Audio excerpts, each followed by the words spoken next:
Feelings होंगी? कुछ बच्चे कहते हैं कि sir they would be terrified, वो डरे हुए होंगे, और कुछ कहते हैं कि वो खुश भी होंगे।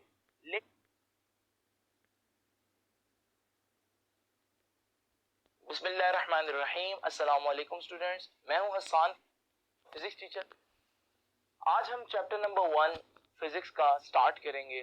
तो आइए जरा स्टार्ट करते हैं चैप्टर नंबर 1 को।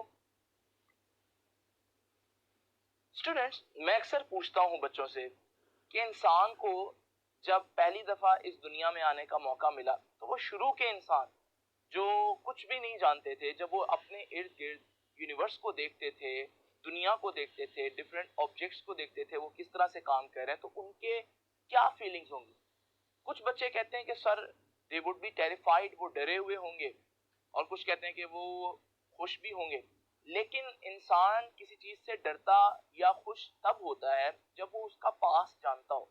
अगर आप शेर को पहली दफा देख रहे हो तो क्या आप उससे डरेंगे? आपको क्या मालूम कि ये किसी अच्छी चीज का नाम है या बुरी चीज का नाम, ये खतरनाक है या सेफ है? वो तो जब आप वीडियोस देखते हैं तो फिर वीडियोस में देखने के बाद आपको एहसास होता है, जिसकी वजह से आप उससे डरे हुए। तो मेरे ख्याल में जब पहली दफा इंसान ने अपने इर्द गिर्द नजर डाली और उसको ये दुनिया देखने को मिली, तो पहली फीलिंग ना ही डर की थी ना खौफ की थी, बल्कि वो पहली फीलिंग थी तजस्सुस की, जिसे हम कहते हैं क्यूरोसिटी। यानी कि वो इस सोच में पड़ गया कि यार मैं इधर क्यों हूँ और ये सारी कायनात किस तरह से काम कर रही है। और यही क्यूरोसिटी है जिसकी वजह से आहिस्ता आहिस्ता उसने अपने इर्द गिर्द की चीजों को एक्सप्लोर करना स्टार्ट किया। और जब ये चीजें एक्सप्लोर करना स्टार्ट किया, वो इन चीजों को लिखता गया, नोट करता गया ताकि वो भूल ना जाए। और करते करते करते उसने बहुत सा नॉलेज इकट्ठा कर लिया। ये उन दिनों की बात है जब साइंस का नॉलेज नहीं होता था, बल्कि साइंस के नॉलेज को, यानी अपने इर्द गिर्द की जितनी भी चीजें उनको जानने के इल्म को, हम साइंस की बजाय नेचुरल फिलॉसफी का नाम देते थे।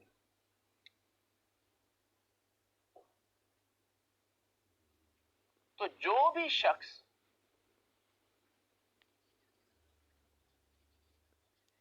जिस भी नॉलेज को अटेन करे, हासिल करे, वो कहता था कि मैं नेचुरल फिलॉसफी पढ़ रहा हूं। और उस वक्त के साइंटिस्ट जो थे उनको साइंटिस्ट नहीं बोला जाता था, क्योंकि ये तो खुद वर्ड साइंस से आया है, तो उनको उस वक्त फिलोसोफर्स कहा जाता था। जैसे कि आप अरस्तु के यानी कि एरिस्टोटल के बारे में सुनेंगे तो आप कहेंगे कि ये फिलोसोफर है, लेकिन अगर यही शख्स आज होते तो आप इनको फिलोसोफर की बजाय साइंटिस्ट कहते। अब नेचुरल फिलॉसफी में क्या हुआ कि लोगों ने बहुत ज्यादा नॉलेज गेन करना शुरू कर दिया, और फिर ये इतना तादाद में बढ़ गया कि किसी एक शख्स का नेचुरल फिलॉसफी पूरी की पूरी पढ़ना मुमकिन नहीं रहा। तो फिर ये जरूरत महसूस हुई कि नेचुरल फिलॉसफी का ये जो पूरा सब्जेक्ट है, क्यों ना हम इसको ब्रेक डाउन कर दें डिफरेंट पार्ट्स में। तो यहां से नेचुरल फिलॉसफी को दो पार्ट्स में डिवाइड किया गया। एक को बोला गया बायोलॉजिकल साइंसेस,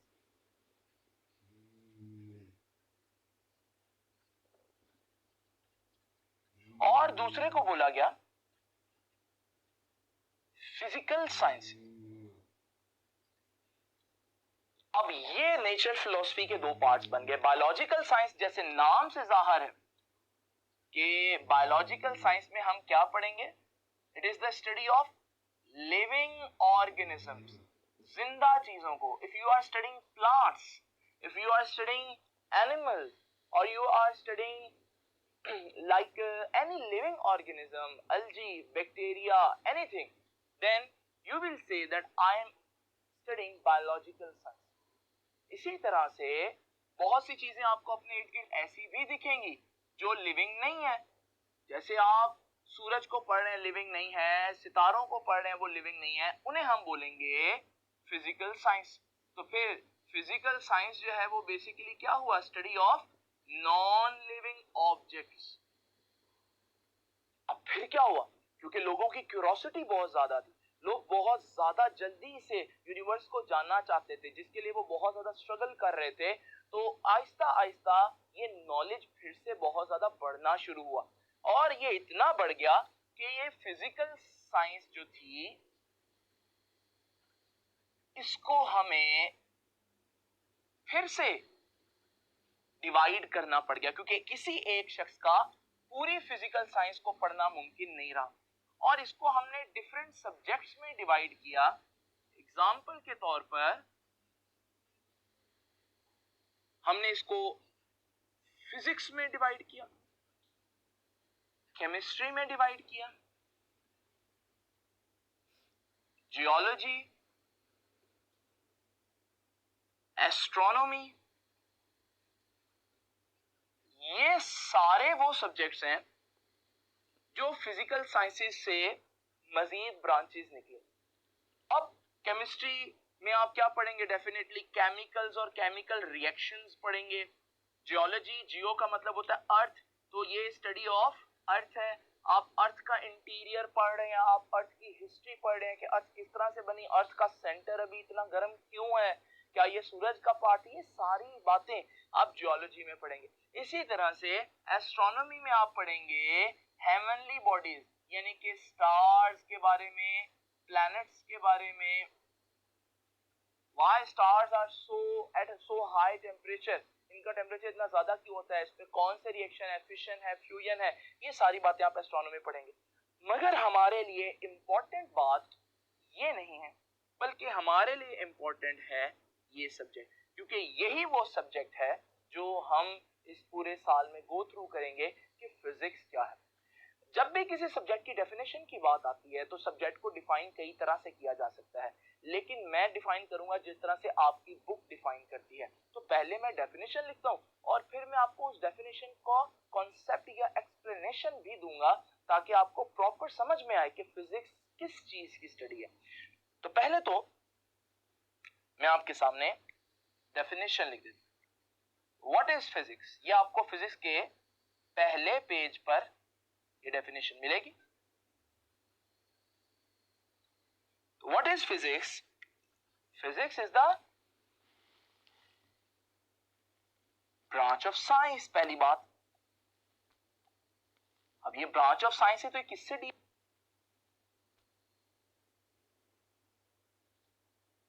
करती है? Branch of science which deals with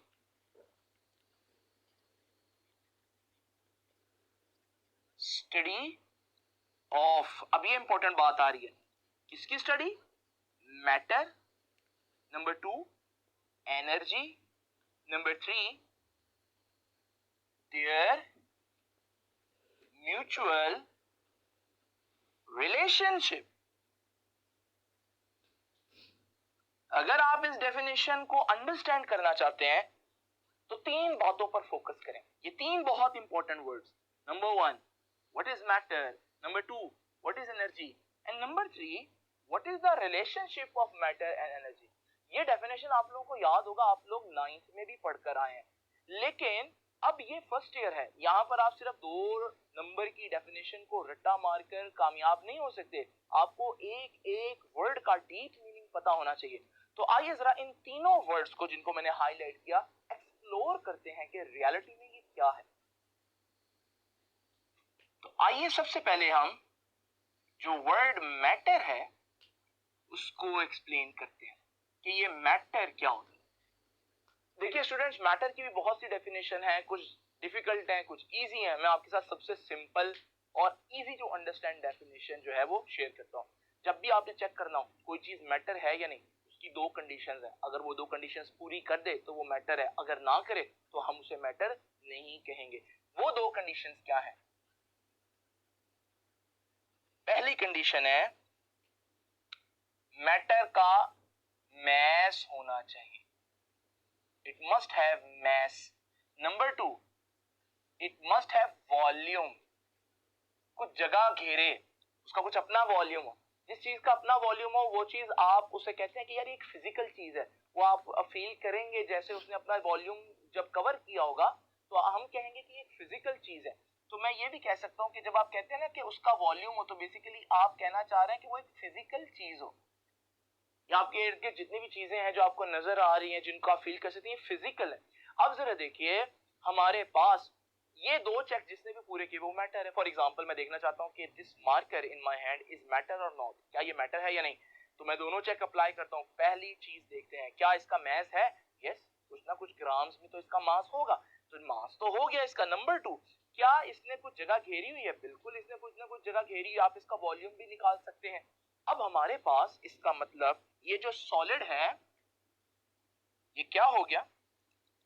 matter. Solid matter हुआ।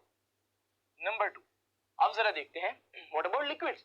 अगर मेरे पास पानी है और मैं पानी को देखना चाहता हूं कि ये पानी जो है क्या ये मैटर है या नहीं, और उसके लिए फिर मैं वही चेक अप्लाई करूंगा। अब देखें पानी का मैस भी होता है, आप केजीज में पानी मेजर कर सकते हैं। नंबर 2, पानी जो है उसने कुछ ना कुछ जगह भी घेरी होती है, उसका कुछ ना कुछ वॉल्यूम होता है। जब आप लिक्विड्स लेकर आते हैं, फॉर एग्जांपल आप कोक या पेप्सी लेकर आते हैं, तो आप कैसे लेकर आते हैं? 1.5 लीटर बॉटल लेकर आते हैं, 1 लीटर। ये लीटर क्या है? ये उसके वॉल्यूम ही तो है।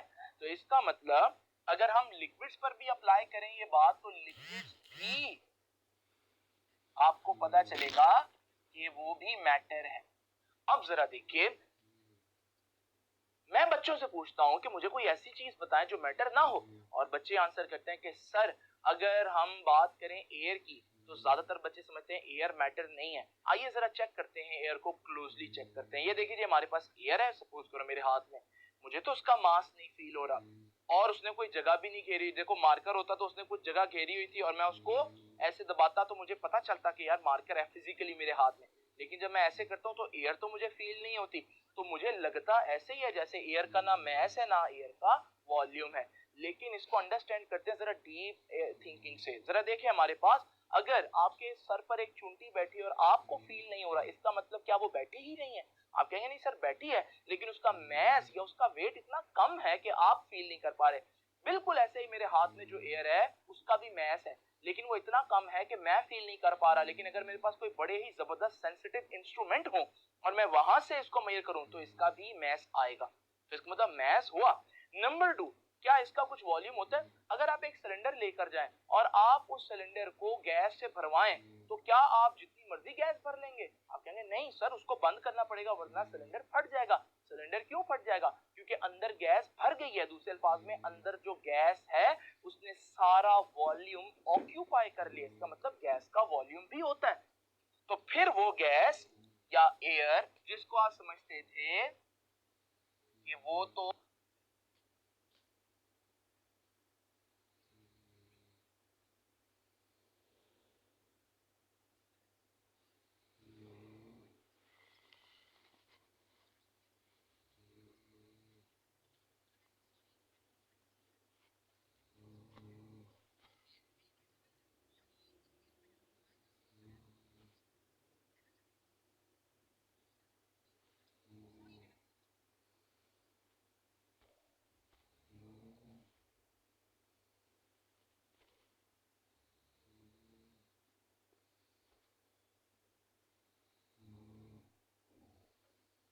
मैटर नहीं है, एक्चुअली में वो भी मैटर है।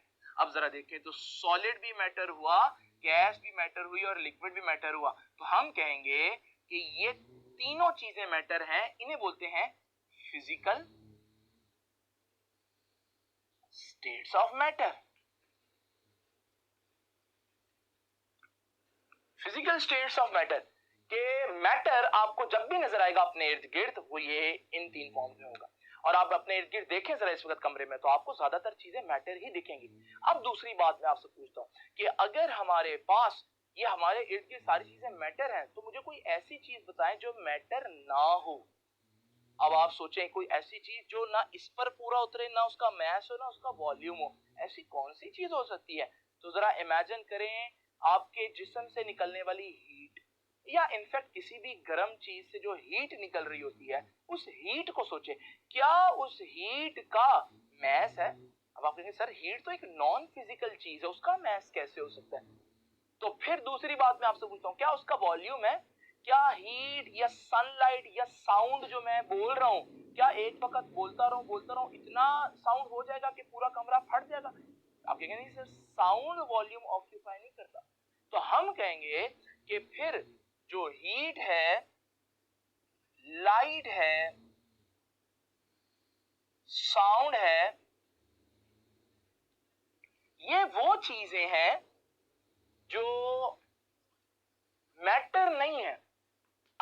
मैटर नहीं है तो फिर मैं इनको क्या नाम दूं? मेरे पास इनके लिए एक नाम है और वो नाम है ये एनर्जी है।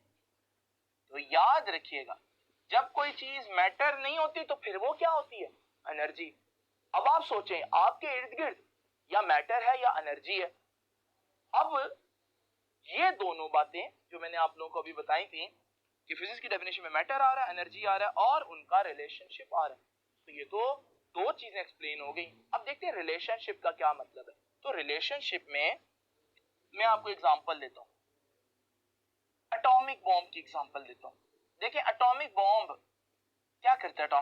एटॉमिक बॉम्ब में आपको पता होगा यूरेनियम यूज होता है और ये यूरेनियम जब एटॉमिक बॉम्ब एक्सप्लोड होता है तो बहुत ज्यादा हीट जनरेट करता है। अब जरा जल्दी से मुझे बताएं, यूरेनियम तो एक सॉलिड सब्सटेंस है और जितने भी सॉलिड होते हैं वो तो मैटर होते हैं, यानी कि यूरेनियम क्या है? मैटर। और हीट जब जनरेट हो रही है उससे, तो हीट क्या है? हीट तो एनर्जी में आता है। इसका मतलब एटॉमिक बॉम्ब एक ऐसा प्रोसेस है जिसमें आप मैटर से एनर्जी बना रहे हैं। इट मींस मैटर और एनर्जी का आपस में कुछ ना कुछ रिलेशन तो बनता है। तो ये है relationship of matter and energy. अब आप सोच रहे होंगे कि सर एनर्जी से मैटर भी बनाया जा सकता है, तो हाँ जी, वो भी बनाया जा सकता है। उस प्रोसेस को हम बोलते हैं पेयर प्रोडक्शन, लेकिन उसको हम पढ़ेंगे सेकंड ईयर में। फिलहाल आपने याद रखना है कि फिजिक्स में हम मैटर को पढ़ेंगे, हम एनर्जी को पढ़ेंगे और तीसरी चीज हम क्या पढ़ेंगे कि उनका आपस में रिलेशनशिप क्या है, मैटर से एनर्जी और एनर्जी से मैटर कैसे बनाया जा सकता है। अब आप सोचें, अपने इर्द गिर्द जितनी भी चीजें देखते हैं, या तो वो मैटर हुई या वो एनर्जी हुई, यानी कि आपने फिजिक्स में कोई चीज छोड़ी ही नहीं। मैटर को भी पढ़ रहे हैं, एनर्जी को पढ़ रहे हैं, मतलब आप पूरी कायनात को पढ़ रहे हैं। इसलिए हम एक वर्ड बोलते हैं फिजिक्स के बारे में और वो ये है कि physics is the most fundamental science.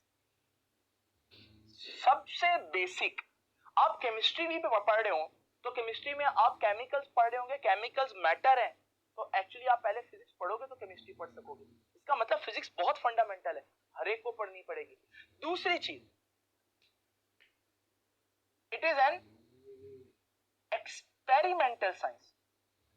Physics एक एक्सपेरिमेंटल साइंस है, यानी कि फिजिक्स में आप जब तक कोई बात कह नहीं सकते जब तक कि आप उसको एक्सपेरिमेंट के जरिए प्रूव ना कर दें। तो खाली बातों से काम नहीं चलेगा, तो और हम भी इन खाली बातों से काम नहीं चलाएंगे। इंशाल्लाह हम भी आपको हर चीज का प्रूफ देंगे। अब जरा देखते हैं दो छोटे से एमसीक्यूज। जरा देखिए स्टूडेंट, ये मेरे पास एक पहला एमसीक्यू है। एमसीक्यू कुछ इस तरह से है कि विच इक्वेशन डिफाइंस फिजिक्स, और ये तीन इक्वेशंस आपके सामने लिखी हुई हैं। जरा ध्यान से equation E is equal to mc square देखें। इस इक्वेशन के लेफ्ट साइड पर एनर्जी है और राइट साइड पर मास है, यानी कि ये इक्वेशन किस किस का रिलेशनशिप बता रही है? एनर्जी और मास का। और एनर्जी और मास का रिलेशनशिप किस में पढ़ते हैं? फिजिक्स में। तो इसका मतलब अगर हम बात करें कि इन इक्वेशन में सबसे बेस्ट कौन डिफाइन होगा, तो E is equal to mc square physics को डिफाइन करेगी। अच्छा, अगर मैं थोड़ा सा चेंज करूं वर्ड को कि विच इक्वेशन डिस्क्राइब फिजिक्स। डिस्क्राइब का मतलब है कि डिफाइन का मतलब होता है एग्जैक्ट डिफाइन करना, डिस्क्राइब का मतलब है फिजिक्स के बारे में इंफॉर्मेशन दे रही है और वही सारी ऑप्शंस है, लेकिन इंफॉर्मेशन तो सारे ही फिजिकल फिनोमिना के बारे में ही दे रही है। इस सूरत में जब आप डिस्क्राइब फिजिक्स की बात करेंगे तो सारी फिजिकल इक्वेशन फिजिक्स को ही डिस्क्राइब कर रही हैं, किसी फिजिकल फिनोमिना को डिस्क्राइब कर रही हैं। तो यहां पर हमारे पास ऑप्शन सही क्या होगा? All of this.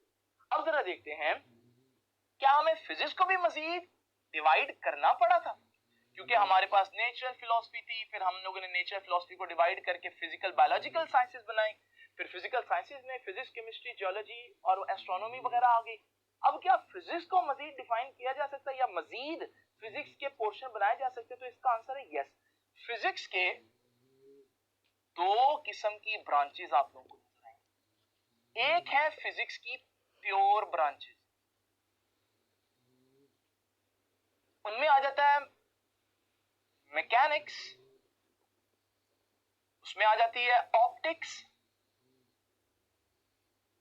Nuclear physics, और ऐसे बहुत से नाम हैं जो इसमें आ जाते हैं। ये प्योर ब्रांच है फिजिक्स की, इसमें फिजिक्स के अलावा और किसी चीज का रोल नहीं है। लेकिन समटाइम्स आपको फिजिक्स को दूसरे सब्जेक्ट्स के साथ पढ़ना पड़ता है, तो फिर आपको कुछ ऐसी ब्रांचेस चाहिए जिनमें फिजिक्स के साथ दूसरे नॉलेजेस का भी ओवरलैपिंग मटेरियल हो।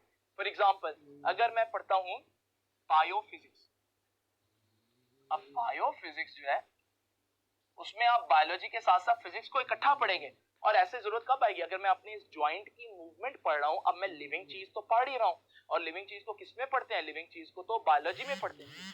लेकिन साथ साथ क्योंकि मैं मोशन पढ़ रहा हूं, और मोशन जो है वो फिजिक्स में पढ़ी जाती है, मैकेनिक्स में पढ़ी जाती है, तो फिर मुझे बायो भी पढ़नी पड़ेगी और फिजिक्स भी। तो मैं कहूंगा ये बायोलॉजिकल फिजिक्स या बायोफिजिक्स। इसी तरह हमारे पास मेडिकल फिजिक्स भी होती है, जिसमें आप मेडिकल साइंस को फिजिक्स के साथ डिस्कस करते हैं।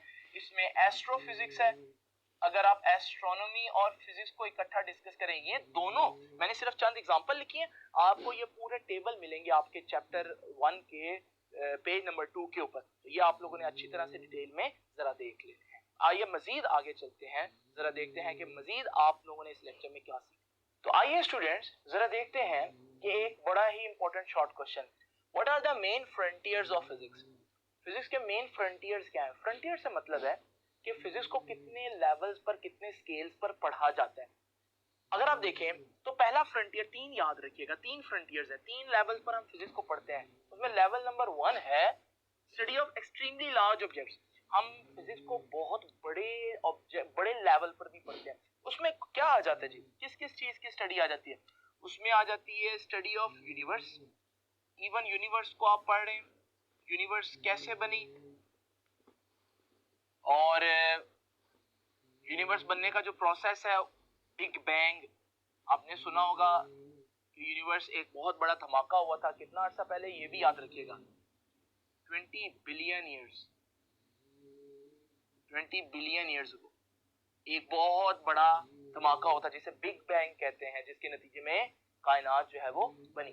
और ये बातें हमें सारी कैसे पता चलती हैं, ये हमें इस वजह से पता चलती हैं क्योंकि हमारे पास जो रेडियो टेलीस्कोप्स हैं वो हमें ये सारी इंफॉर्मेशन देते। फिर हम फिजिक्स को बहुत छोटी छोटी ऑब्जेक्ट्स जो है उनकी स्टडी के लिए भी पढ़ते हैं। फॉर एग्जांपल, अगर हम देखें study of electron, study of proton,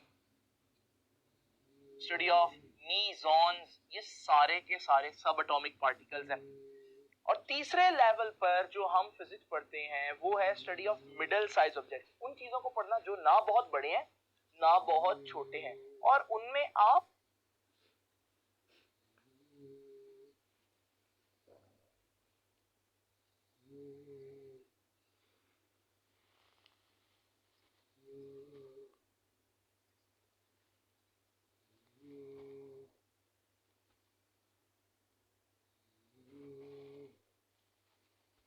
और मैं यानी कि ह्यूमन बीइंग्स भी आ जाते हैं। वैसे याद रखिएगा कि study of middle size objects को हम स्टडी ऑफ कॉम्प्लेक्स मैटर भी कहते हैं, क्योंकि इन चीजों को पढ़ना बहुत मुश्किल है और ये कॉम्प्लेक्स मैटर है। और इसमें कहां से कहां तक आ जाती है चीजें, मॉलिक्यूल से लेकर,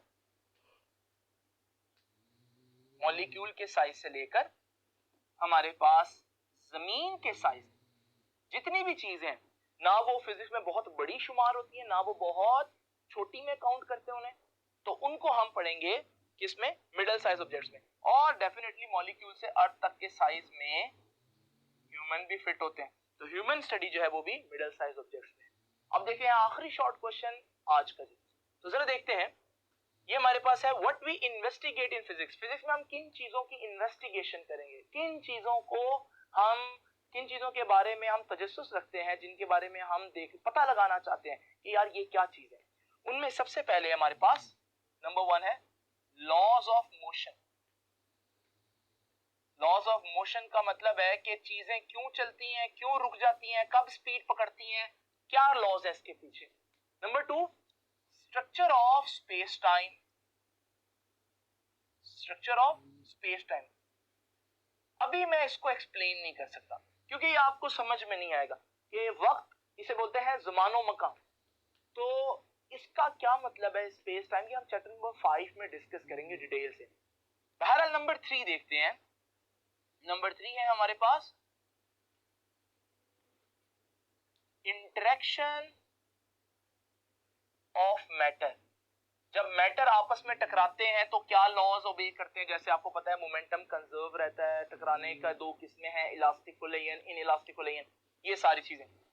और फिर हम interaction of radiation with matter भी पढ़ेंगे कि जब रेडिएशन मैटर से टकराती है तो क्या होता है। मिसाल के तौर पर आप लोगों ने अक्सर देखा होगा सोलर पैनल्स लगे होते हैं घरों के ऊपर, तो उस पर जब सनलाइट आकर टकराती है तो सनलाइट रेडिएशन है, और वो सोलर पैनल जो है वो मैटर है, तो रेडिएशन मैटर से टकरा रही है, हमारे पास एनर्जी प्रोड्यूस होगी। और लास्ट चीज हम पढ़ेंगे डिफरेंट टाइप्स ऑफ फोर्सेस को इन्वेस्टिगेट करेंगे। आपको पता है प्लैनेट्स एक दूसरे पर जो फोर्स लगाते हैं और मैग्नेट्स एक दूसरे पर जो फोर्स लगाती है और चार्जेस एक दूसरे पर जो फोर्स लगाते हैं, इनकी नेचर जो है वो बिल्कुल डिफरेंट है। इनकी अपने अपने लॉज हैं, अपनी अपनी जो है ना, वो मैग्नेट अट्रैक्ट भी कर सकता है, रिपेल भी कर सकता है, लेकिन ग्रेविटी सिर्फ अट्रैक्ट करती है। ये सारी रीजंस हम इसमें पढ़ेंगे। तो ये था आज का हमारा पहला लेक्चर। आप इसको अच्छी तरह से जो है वो गो थ्रू कर लें एक दफा फिर से। अब हम नेक्स्ट टाइम पढ़ेंगे कि फिजिकल क्वांटिटीज क्या होती है। तब तक के लिए अल्लाह हाफ़िज़।